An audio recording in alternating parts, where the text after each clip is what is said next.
ओम शांति।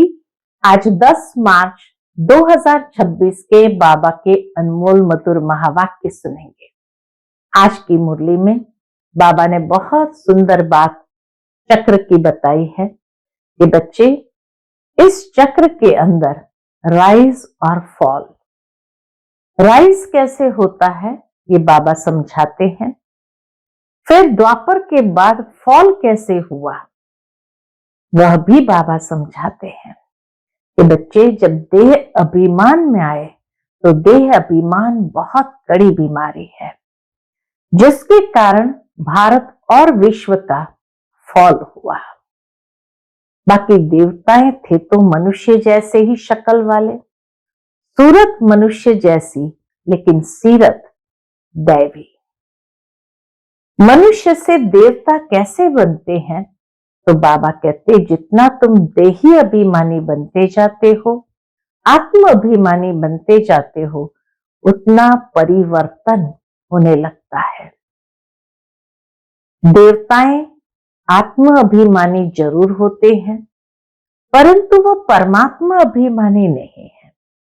बाबा कहते हैं, परमात्मा अभिमानी इस समय तुम बच्चे ही बनते हो, तो इसीलिए तुम बच्चों को सदा पुरुषार्थ यही करना है, देखना है कहीं देह अभिमान में तो नहीं आते हैं। देही अभिमानी रहने का और हर कर्म करने का पुरुषार्थ करना है।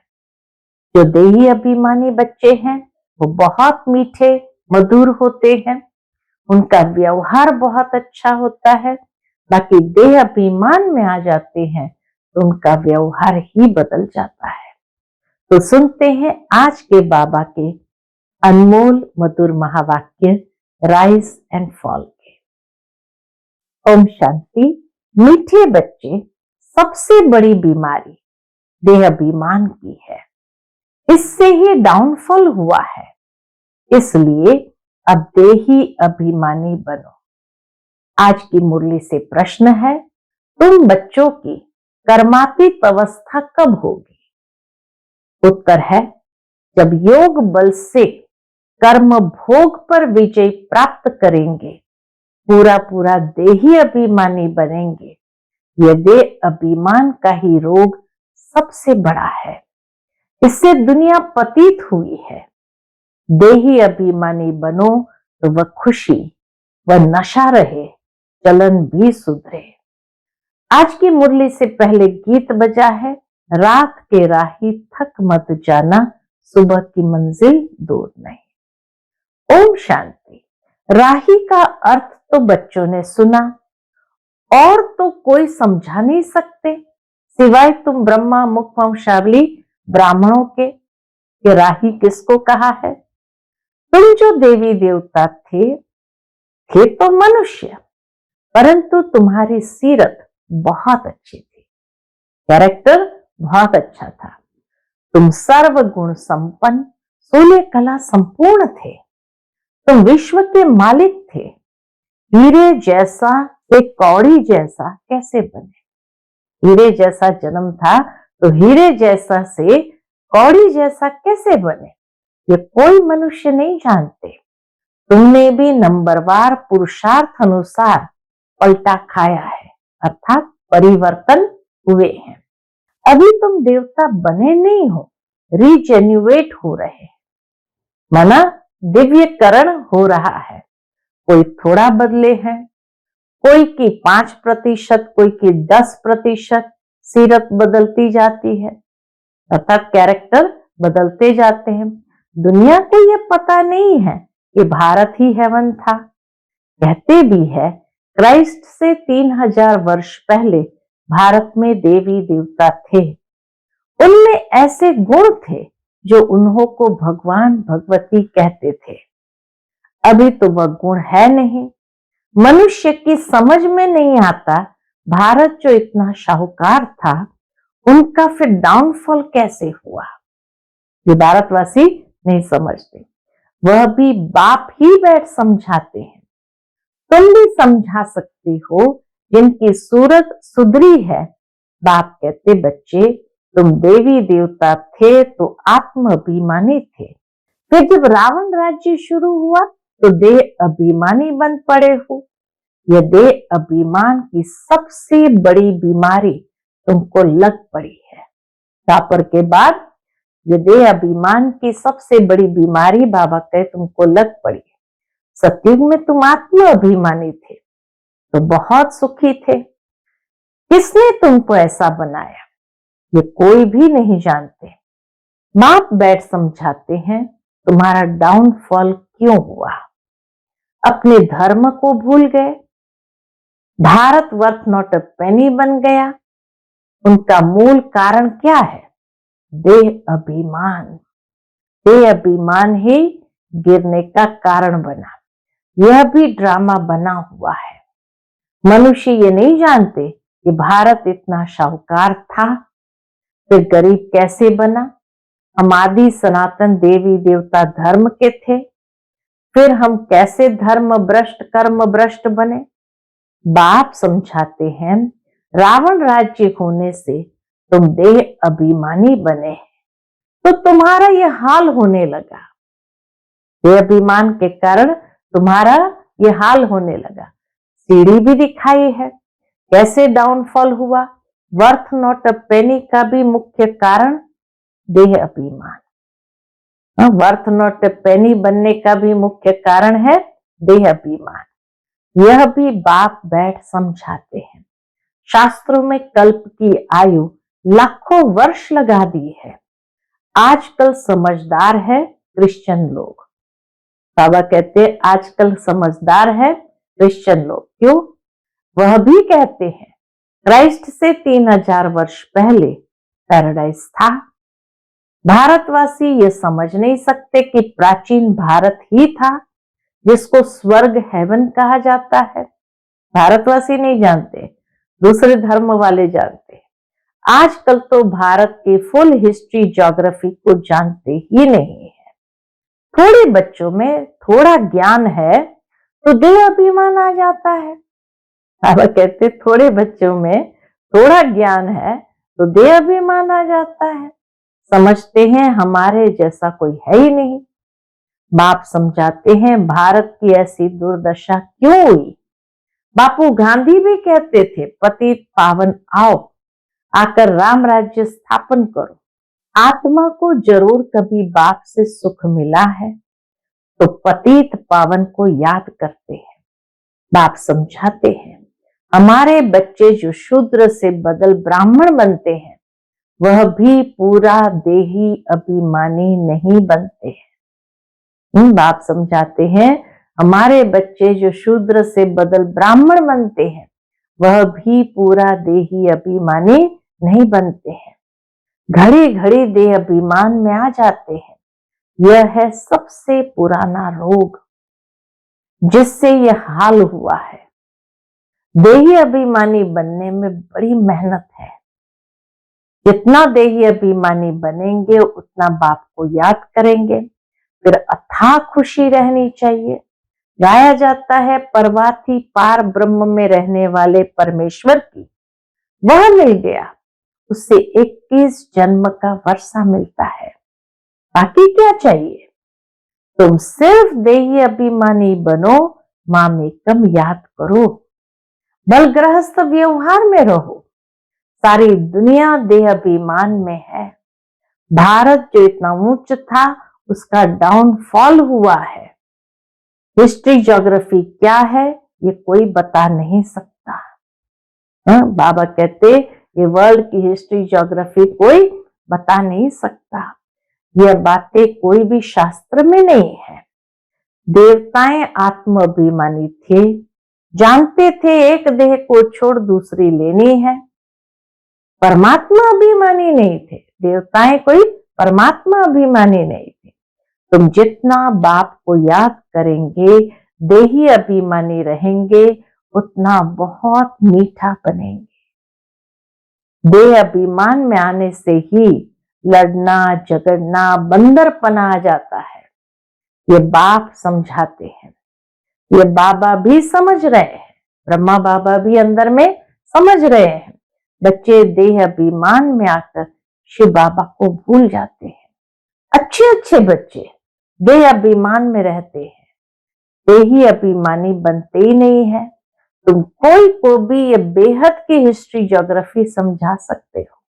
बरोबर सूर्यवंशी चंद्रवंशी राजधानी थी, ब्रह्मा का किसको भी पता नहीं है। भारत जो इतना गिरा, डाउनफॉल की जड़ें हैं देह अभिमान। डाउनफॉल की जड़ है देह अभिमान। बच्चों में भी देह अभिमान आ जाता है। ये नहीं समझते कि हमको डायरेक्शन कौन देता है। हमेशा समझो, शिव बाबा कहते हैं, शिव बाबा को याद न करने से देह अभिमान में आ जाते हैं।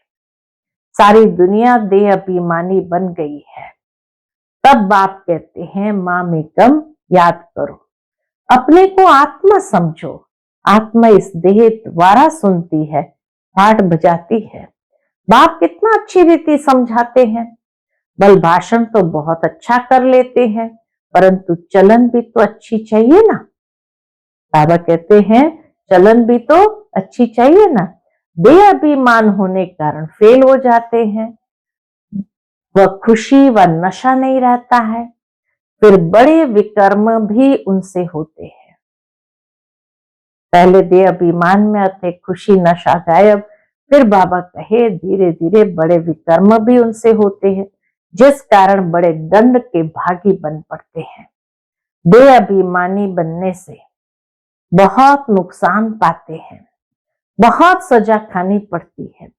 बाप कहते ये गॉडली वर्ल्ड गवर्नमेंट है। यह क्या है? गॉडली वर्ल्ड गवर्नमेंट है ना। मुझ गॉड की गवर्नमेंट का राइट हैंड है धर्मराज। गॉड का राइट हैंड है धर्मराज। तुम अच्छे कर्म करते हो तो उनका फल अच्छा मिलता है, बुरे कर्म करते हो तो उनकी सजा खाते हो। सब गर्भ जेल में भी सजाएं खाते हैं, उस पर भी एक कहानी है। ये सब बातें इस समय की है।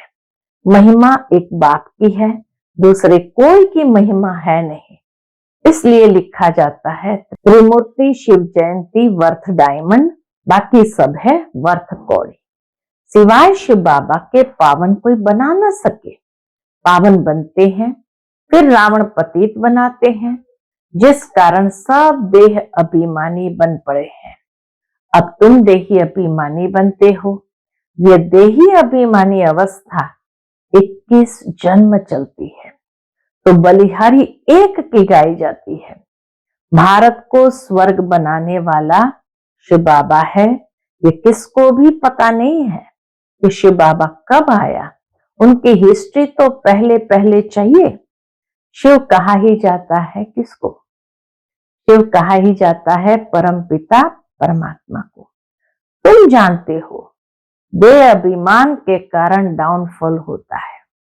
सुना ना, आज बाबा की मुरली है राइज एंड फॉल, तो कारण भी बाबा ने बताया। डाउनफॉल क्यों हुआ? देह अभिमान के कारण डाउनफॉल होता है। ऐसा हो तब तो बाप आए राइज करने। राइज और फॉल, दिन और रात, ज्ञान सूर्य प्रगटा, अज्ञान अंधेर विनाश। सबसे जास्ती अज्ञान है ये देह अभिमान। आत्मा का तो किसको पता नहीं है। आत्मा सो परमात्मा कह देते हैं, तो कितने पापात्मा बन गए हैं। इसलिए डाउनफॉल हुआ है।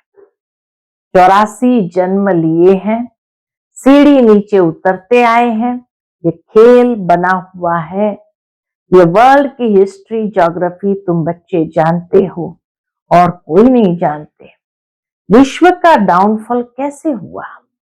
वे तो समझते हैं कि साइंस से बहुत तरक्की हुई है। ये नहीं समझते कि दुनिया और ही पतित नरक बन गई है। देह अभिमान बहुत है। बाप कहते अभी तुमको देही अभिमानी बनना है। अच्छे अच्छे महारथी ढेर है, ज्ञान बड़ा अच्छा सुनाते, परंतु देह अभिमान पूरा हटा नहीं है। देह अभिमान के कारण कोई में क्रोध का अंश, कोई में मोह का अंश, कुछ ना कुछ है। सीरत सुधरनी चाहिए ना, कैरेक्टर सुधरने चाहिए ना, बहुत बहुत मीठा बनना चाहिए। तब मिसाल देते हैं, शेर बकरी इकट्ठे जल पीते हैं। वहां कोई ऐसे दुख देने वाले जानवर भी नहीं होते। इन बातों को भी मुश्किल कोई समझते हैं, नंबरवार समझने वाले हैं। कर्म भोग निकल जाए, कर्मातीत अवस्था हो जाए, ये मुश्किल होती है। बहुत देह अभिमान में आते हैं, पता नहीं पड़ता हमको ये मत कौन देते हैं। श्रीमत श्री कृष्ण के द्वारा कैसे मिलेगी? शिव बाबा कहते हैं, इनके बिगर श्रीमत कैसे दूंगा? स्थायी रथ हमारा यह है। ब्रह्मा बाबा ही हमारा स्थायी रथ है। देह अभिमान में आकर उल्टे सुलटे कार्य करके मुफ्त अपनी बर्बादी मत करो, नहीं तो नतीजा क्या होगा? बहुत कम पद पाएंगे, पढ़े के आगे अनपढ़े भरी ढोएंगे। बहुत कहते हैं भारत की हिस्ट्री ज्योग्राफी जो फुल होनी चाहिए सो नहीं है, तो उनको समझाना पड़े। तुम्हारे सिवाय तो कोई समझा न सके, परंतु देही अभिमानी स्थिति चाहिए, वही उच्च पद पा सकते हैं। अभी तो कर्मातीत अवस्था किसकी हुई नहीं है। इनके यानी बाबा के ऊपर तो बहुत झंझट है, कितनी फिक्रात रहती है। भल समझते हैं कि ये सब ड्रामा अनुसार होता है, फिर भी समझाने के लिए युक्तियां तो रचनी होती है ना। इसलिए बाबा कहते हैं, तुम जास्ती देही अभिमानी बन सकते हो, तुम्हारे ऊपर कोई बोझा नहीं है। ब्रह्मा बाबा के ऊपर तो बहुत झंझट है, इसलिए बाबा कहते हैं तुम जास्ती देही अभिमानी बन सकते हो, तुम्हारे ऊपर कोई बोझा नहीं है। बाप पर तो बोझा है, हेड तो यह है ना, प्रजापिता ब्रह्मा, परंतु यह किसको भी पता नहीं है कि इनमें शिव बाबा बैठे हैं। तुम्हारे में भी कोई मुश्किल इस निश्चय में रहते हैं। बाबा कहते तुम्हारे में भी कोई मुश्किल इस निश्चय में रहते हैं, तो यह वर्ल्ड की हिस्ट्री ज्योग्राफी जाननी चाहिए ना। भारत में स्वर्ग कब था, फिर कहां गया, कैसे डाउनफॉल हुआ, ये किसको भी पता नहीं है। जब तक तुम नहीं समझाओ तब तक कोई समझ ना सके। इसलिए बाबा डायरेक्शन देते हैं, लिखा पढ़ी करो तो स्कूलों में वर्ल्ड की हिस्ट्री ज्योग्राफी बतानी चाहिए, डाउनफॉल पर भाषण करना चाहिए। भारत हीरे जैसा था, फिर कौड़ी जैसे कैसे बना, इतने वर्ष लगे, हम समझाते हैं। बाबा कहते हम समझाते हैं, ऐसे पर्चे एरोप्लेन द्वारा गिरा सकते हो। समझाने वाला बड़ा होशियार चाहिए। गवर्नमेंट चाहती है तो गवर्नमेंट का ही हॉल विज्ञान भवन जो दिल्ली में है, वहां सबको बुलाना चाहिए, अखबार में भी डाला जाए, कार्ड भी सबको भेज दे, हम आपको सारे वर्ल्ड की हिस्ट्री ज्योग्राफी आदि से अंत तक समझाते हैं। आप ही आते जाएंगे। बाबा कहे उनको कहो हम आपको सारे वर्ल्ड की हिस्ट्री ज्योग्राफी आदि से अंत तक समझाते हैं, आप ही आएंगे जाएंगे, पैसे की तो बात ही नहीं है। समझो हमको कोई मिला, प्रेजेंट करते हैं यानी भेंट देते हैं, तो हम ले नहीं सकते हैं। बाबा देखो कर्म की हुई गति बताते, समझो हमको कोई मिला, प्रेजेंट यानी भेंट करते हैं, तो हम ले नहीं सकते हैं। सर्विस करने के लिए काम में लाएंगे, बाकी हम ले नहीं सकते। बाप कहते मैं तुमसे दान लेकर क्या करूंगा। बाबा भी कहते ऐसे बच्चों को, मैं तुमसे दान लेकर क्या करूंगा जो फिर भर कर देना पड़े। मैं पक्का श्रॉफ हूं। तो बाबा पक्का श्रॉफ है। अच्छा, मीठे मीठे सिखिलते बच्चों प्रति माता पिता बाप दादा का याद प्यार और गुड मॉर्निंग। रूहानी बाप की रूहानी बच्चों को नमस्ते। हम सब रूहानी बच्चों की रूहानी माता पिता बाप दादा को याद प्यार, गुड मॉर्निंग और नमस्ते। नमस्ते, शुक्रिया बाबा, शुक्रिया। आज की मुरली से धारणा के लिए मुख्य सार है, पहली पॉइंट, देह अभिमान में आकर कोई भी उल्टा सुल्टा कार्य नहीं करना है। देही अभिमानी बनने का पूरा पूरा पुरुषार्थ करना है। अपनी सीरत यानी चलन सुधारते रहना है। दूसरी पॉइंट, बहुत बहुत मीठा शीतल बनना है। अंदर में क्रोध मोह का जो भूत है उसे निकाल देना है। आज का बाप दादा का मधुर वरदान हम बच्चों के प्रति है, रिगार्ड देने का रिकॉर्ड ठीक रख, खुशी का महादान करने वाले पुण्य आत्मा भव। रिगार्ड देने का रिकॉर्ड ठीक रख, खुशी का दान करने वाले पुण्य आत्मा भव। वर्तमान समय चारों ओर रिगार्ड देने का रिकॉर्ड ठीक करने की आवश्यकता है। यही रिकॉर्ड फिर चारों ओर बजेगा। रिगार्ड देना और रिगार्ड लेना, छोटे को भी रिगार्ड दो, बड़े को भी रिगार्ड दो। ये रिगार्ड का रिकॉर्ड अभी निकलना चाहिए, तब खुशी का दान करने वाले महादानी पुण्य आत्मा बनेंगे। किसी को रिगार्ड देकर खुश कर देना ये बड़े से बड़ा पुण्य का काम है। किसी को रिगार्ड देकर खुश कर देना ये बड़े से बड़ा पुण्य का काम है, सेवा है। आज का स्लोगन है, हर घड़ी को अंतिम घड़ी समझकर चलो तो एवर रेडी रहेंगे। हर घड़ी को अंतिम घड़ी समझकर चलो तो एवर रेडी रहेंगे। फिर मातेश्वरी जी के अनमोल महावाक्य सुनेंगे। पहले है तमोगुणी माया का विस्तार। सतोगुणी, रजोगुणी, तमोगुणी, ये 3 शब्द कहते हैं। इसको यथार्थ समझना जरूरी है। मनुष्य समझते हैं ये तीनों गुण इकट्ठे चलते रहते हैं, परंतु विवेक क्या कहता है? क्या ये तीनों गुण इकट्ठे चले आते हैं? वह तीनों गुणों का पार्ट अलग अलग युग में होता है। तीनों गुणों का पार्ट अलग अलग युग में होता है।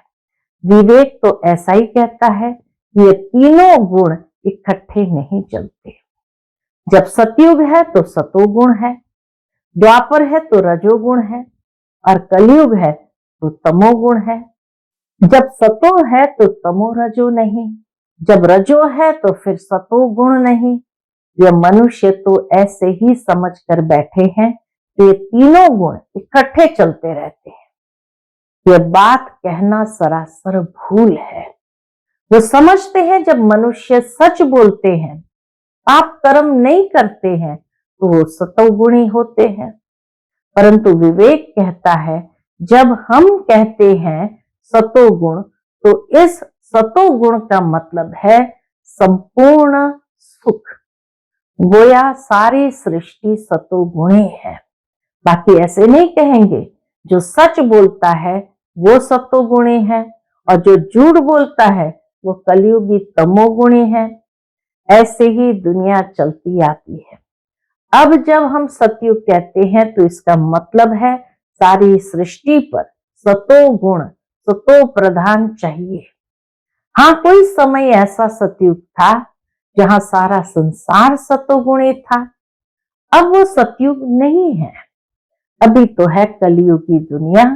गोया सारी सृष्टि पर तमो प्रधानता का राज्य है। इस तमोगुणी समय पर ही सतोगुण कहां से आया? अब है घोर अंधियारा, जिसको ब्रह्मा की रात कहते हैं। ब्रह्मा का दिन है सतयुग और ब्रह्मा की रात है कलयुग, तो हम दोनों को मिला नहीं सकते। दूसरी पॉइंट मम्मा ने समझाई है, कलयुगी असार संसार से सतयुगी सार वाली दुनिया में ले चलना एक परमात्मा का ही काम है। इस कलयुगी संसार को असार संसार क्यों कहते हैं? क्योंकि इस दुनिया में कोई सार नहीं है, माना कोई भी वस्तु में वो ताकत नहीं रही है, अर्थात सुख शांति पवित्रता नहीं है। जो इस सृष्टि पर कोई समय सुख शांति पवित्रता थी, अब वो ताकत नहीं है, क्योंकि इस सृष्टि में पंचभूतों की प्रवेशता है। इसलिए ही इस सृष्टि को भय का सागर अथवा कर्म बंधन का सागर कहते हैं। इसलिए ही मनुष्य दुखी हो परमात्मा को पुकार रहे हैं, परमात्मा हमको भव सागर से पार करो, ऐसे पुकारते हैं। तो इससे सिद्ध है कि जरूर कोई अभय अर्थात निर्भयता का भी संसार है जिसमें चलना चाहते हैं। इसलिए संसार को पाप का सागर कहते हैं, जिससे पार कर पुण्य आत्मा वाली दुनिया में चलना चाहते हैं। तो दुनियाएं दो है, एक सतयुगी सार वाली दुनिया, दूसरी है कलयुगी असार की दुनिया। दोनों दुनियाएं इस सृष्टि पर होती है। अभी परमात्मा व सार वाली दुनिया स्थापन कर रहे हैं। अभी परमात्मा आकर वो सार वाली दुनिया स्थापन कर रहे हैं। अच्छा, ओम शांति। आज का व्यक्त इशारा, निश्चय के फाउंडेशन को मजबूत कर सदा निर्भय और निश्चिंत रहो। इसका विस्तार बाबा करते हैं। जैसे ज्ञान की सब्जेक्ट है, वैसे सेवा की भी सब्जेक्ट है। जो इसमें फेथफुल निश्चय बुद्धि है, वही नंबर आगे जा सकता है। सुबह से रात तक अपना फिक्स प्रोग्राम, डेली डायरी बनाओ, क्योंकि जिम्मेवार आत्माएं हो, रिवाजी आत्माएं नहीं, विश्व कल्याणकारी आत्माएं हो। तो जो जितना बड़ा आदमी होता है, उतनी दिनचर्या सेट होती है। जो जितना बड़ा आदमी होता है, उनकी दिनचर्या भी सेट होती है। अच्छा, ओम